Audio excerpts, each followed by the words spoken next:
Hi hello வணக்கம் subscribers எல்லாரும் எப்படி இருக்கீங்க? எல்லாரும் நல்லா இருப்பீங்கன்னு நம்பிக்கையோட நம்மளை பாதுகாப்பாக வச்சுருக்க இயற்கைக்கு நன்றி சொல்லிட்டு வாங்க இன்றைக்கி கலக்கலான க்ரீமியான ஒரு கத்திரிக்காய் கிரேவி தாங்க பார்க்க போகிறோம். இந்த கத்திரிக்காய் கிரேவி செய்யறது ரொம்பவே ஈஸி, ஆனால் டிஃப்ரெண்ட்டான இந்த மெத்தடில் செஞ்சு பாருங்கள். என்னென்ன கத்திரிக்காயோ சாப்பிட்ருப்பீங்க, இப்படி ஒரு கத்திரிக்காய் சாப்பிட்ருப்பீங்களான்னு எங்களுக்கு தெரியாது. ஆனால் இந்த ரெசிபியை இந்த மெத்தடில் ட்ரை பண்ணி பார்த்துட்டு ஒரு முறையாவது சாப்பிட்டு பாருங்கள். அதுக்கப்புறம் உங்களோட ஃபேவரட் ஆகிடும்.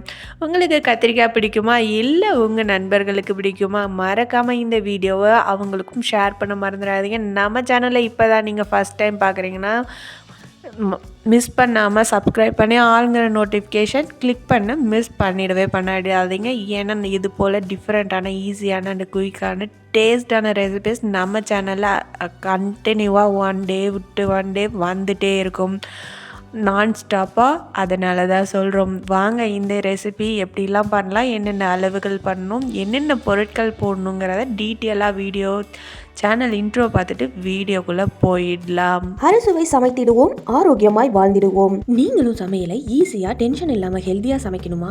Welcome to our channel. இது என்ன சமையல், என்ன ருசி, ஆஹா! இந்த ரெசிபி பண்ணுறதுக்கு 1 டேபிள் ஸ்பூன் எண்ணெய் ஊற்றிக்கிறேன். இந்த ரெசிபி பண்ணுறதுக்கு கொஞ்சம் எண்ணெய் தாராளமாக யூஸ் பண்ணுங்கள், அப்போ தான் டேஸ்ட்டு சூப்பராக இருக்கும். எண்ணெய் கத்திரிக்காயெல்லாம் யூஸ் பண்ணுவோம் இல்லையா, அந்த அளவுக்கு எண்ணெய் எடுத்துக்கோங்க. இன்றைக்கி நான் பண்ணுறது 3 பேர்த்துக்கு தேவையான அளவுகள். நீங்கள் எத்தனை பேர்த்துக்கு செய்கிறீங்களோ அதுக்கு தகுந்த மாதிரி கூட்ட குறைக்க செஞ்சுக்கோங்க. இன்றைக்கி 1/4 கிலோ கத்திரிக்காய் எடுத்திருக்கேன். 1 டேபிள் ஸ்பூன் எண்ணெய் அண்டு 1/4 டீஸ்பூன் வந்துட்டு வெந்தயம், 1/4 டீஸ்பூன் கடுகு, ஒரு 20 to 25 வெள்ளை பூண்டு நான் தோல் உரித்து இந்த மாதிரி கட் பண்ணி வச்சுருக்கேன். பூண்டு சேர்த்துக்கோங்க, கண்டிப்பாக டேஸ்ட்டு சூப்பராக அட்டகாசமாக இருக்கும்.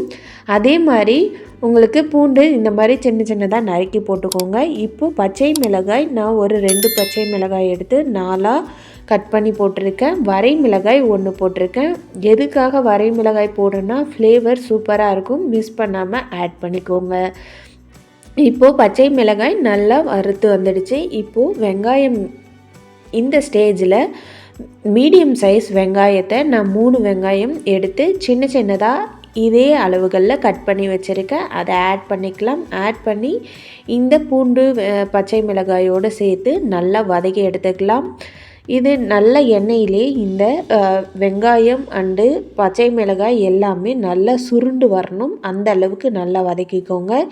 ஏன்னா நீங்கள் நல்லா வதக்கக்குள்ளே தான் உங்களுக்கு கிரேவி நிறைய கிடைக்கும். அதே மாதிரி இந்த வெங்காயம் நல்லா கரைஞ்சி வரப்போ தான் அந்த கத்திரிக்காயோட கலந்து வெந்து வரப்போ தான் சூப்பராக அட்டகாசமாக இருக்கும். அதனால தான் அப்படி சொல்கிறேன். மீடியம் சைஸ் தக்காளியை ஒரு 2 தக்காளி எடுத்து இந்த மாதிரி குட்டியாக கட் பண்ணி வச்சுருக்கேன். ரொம்ப குட்டியாக கட் பண்ணியிருக்கேன். ஏன் இப்படி கட் பண்ணியிருக்கேன்னா அப்போ தான் சீக்கிரமாக கரைஞ்சி வரும், கிரேவியுமே நிறைய கிரேவி கிடைக்கும்.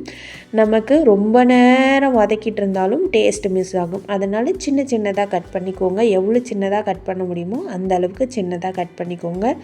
ஒரு கொத்து கருவேப்பிலை இப்போ ஆட் பண்ணியிருக்கேன். ஆட் பண்ணி அதையும் நல்லா வதக்கி எடுத்துக்கலாம். இந்த தக்காளி வெங்காயம் எல்லாமே நல்லா கரைஞ்சி வரணும், அந்த அளவுக்கு நல்லா வதக்கி விட்டுக்கோங்க.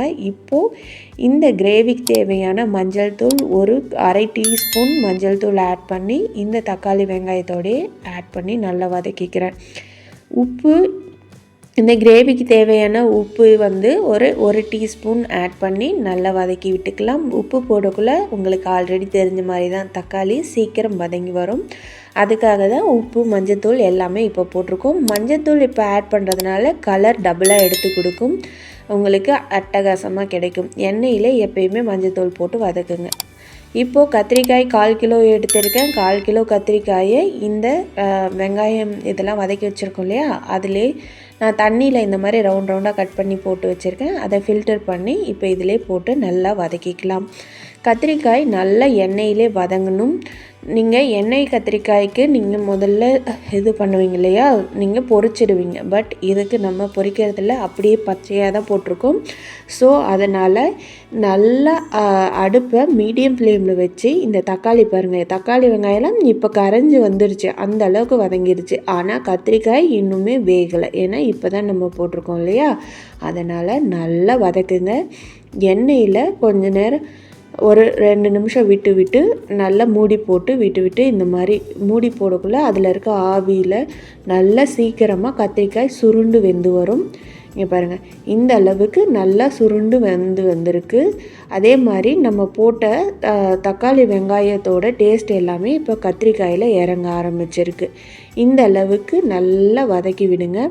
வதக்கி விட்டுட்டு இப்போது உப்பு ஏதோ கம்மியாக இருக்குது அப்படின்னு ஃபீல் பண்ணிங்கன்னா உப்பு போட்டுக்கோங்க. இந்த அளவுக்கு நல்லா வதங்கணும். அதுக்குள்ளே நீங்கள் தண்ணியெல்லாம் ஆட் பண்ணிடக்கூடாது. எந்த அளவுக்கு கத்திரிக்காய் வதக்கணுன்னா இங்கே பாருங்கள், உங்களுக்கு தெரியுதா கத்திரிக்காய் ஓரத்தெல்லாம் எவ்வளோ சுருண்டு வதங்கி வந்திருக்குன்னு. இந்த அளவுக்கு நீங்கள் நல்லா கத்திரிக்காயை எண்ணெயிலே வதக்கக்குள்ளே தான் உங்களுக்கு டேஸ்ட் வரும். நீங்கள் முன்னாடியே நீங்கள் வதக்காமல் இது பண்ணிட்டீங்கன்னா டேஸ்ட் வராது, அப்புறம் எங்களை கோச்சிக்கக்கூடாது. இப்போது நான் மிளகாய்த்தூள் ஒரு 2 டீஸ்பூன் மிளகாய்த்தூள் ஆட் பண்ணிக்கிறேன்.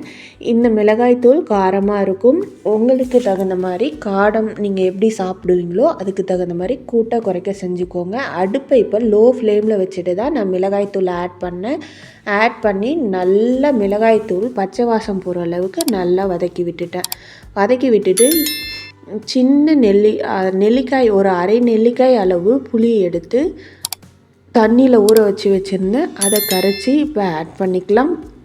ஒரு அரை நெல்லிக்காய் அளவு புளி இருந்தால் போதும்.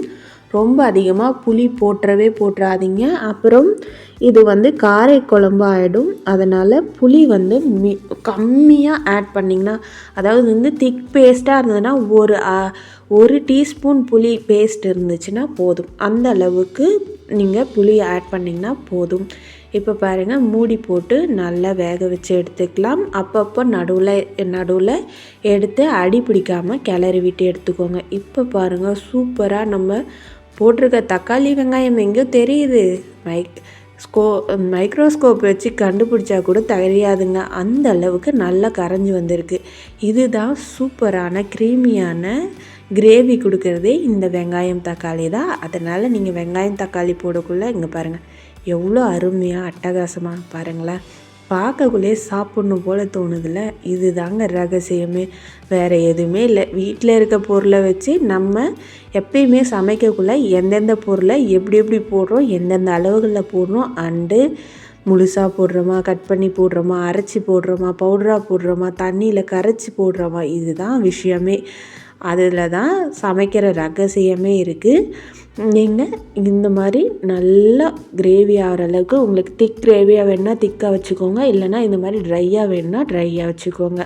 உங்களுக்கு எப்படி பிடிக்குமோ அந்த மாதிரி வச்சு கத்திரிக்காய் நல்லா வெந்து சுருண்டு வரட்டும்னு அடுப்பை ஆஃப் பண்ணிவிட்டு அவ்வளோதாங்க, நம்ம சுட சுட கம கத்திரிக்காய் சூப்பராக ரெடி ஆகிடுச்சு. இந்த ரெசிபி கண்டிப்பாக நீங்கள் ட்ரை பண்ணி பாருங்கள். எங்கள் மேலே பாரத்தை போட்டு ட்ரை பண்ணுங்கள், அவ்வளோ அட்டகாசமாக அருமையாக உங்களுக்கு கிடைக்கும்.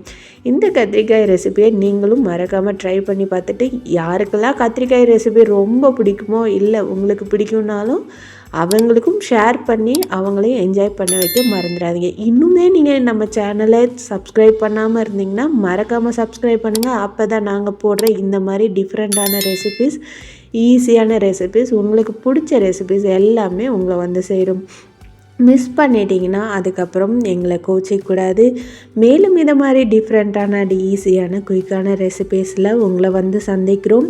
இன்றைக்கி சுட சுட சாதத்தோடு தான் இந்த கத்திரிக்காய் கிரேவியை நாங்கள் ட்ரை பண்ணியிருக்கோம். நீங்கள் எதோட ட்ரை பண்ணீங்க, உங்களுக்கு டேஸ்ட் எப்படி வந்தது, பிடிச்சிருக்கா இல்லையான்னு மறக்காமல் எங்களோட கமெண்ட் பாக்ஸில் கமெண்ட் பண்ணுங்கள். உங்களுக்காக தான் கமெண்ட் பாக்ஸ் ஓப்பன் பண்ணி வச்சுட்டு நாங்கள் காத்துட்டே இருப்போம். வாங்க இந்த கத்திரிக்காய் கிரேவியை இப்போ சாதத்தில் பிசைஞ்சு என்ஜாய் பண்ணிடலாம். அப்படியே சுட சுட சாதத்தில் வச்சு பிசைஞ்சு சாப்பிட்டிங்கன்னா அந்த காரத்துக்கும் அந்த எண்ணெய்க்கும் அவ்வளோ அட்டகாசமாக அருமையாக இருக்குங்க. இந்த மாதிரி ஈஸியான ரெசிபிஸ் நம்ம சேனலில் நிறைய இருக்குது. நம்ம சேனலில் இருக்க ப்ளேலிஸ்ட் செக் பண்ணி பார்க்க மறந்துடாதீங்க. மேலும் இதுபோல் டிஃப்ரெண்ட்டான ஈஸியான ரெசிபியில் உங்களை வந்து சந்திக்கிறோம். நம்மளை சேனலை சப்ஸ்கிரைப் பண்ணி லைக் பண்ணி ஷேர் பண்ண அனைத்து நல்லுள்ளங்களுக்கும் நன்றி கூறி, மேலும் இது மாதிரி டிஃப்ரெண்ட்டான ரெசிபீஸை உங்களுக்கு என்ன வேணுங்கிறதை எங்கள்கிட்ட சொன்னிங்கன்னா நாங்கள் அதோட ரகசியத்தை எல்லாம் ரெசிபியில் வச்சு செஞ்சு உங்களுக்கு ஷேர் பண்ணுறதில் வெயிட் பண்ணிகிட்டே இருக்கும். உங்களுக்கு என்ன ரெசிபி வேணுங்கிறத எங்களோட கமெண்ட் பாக்ஸில் கமெண்ட் பண்ணி இது பண்ணுங்கள். இன்னொரு ரெசிபியில் சந்திக்கிறோம். அதுவரை டாட்டா பபாய்.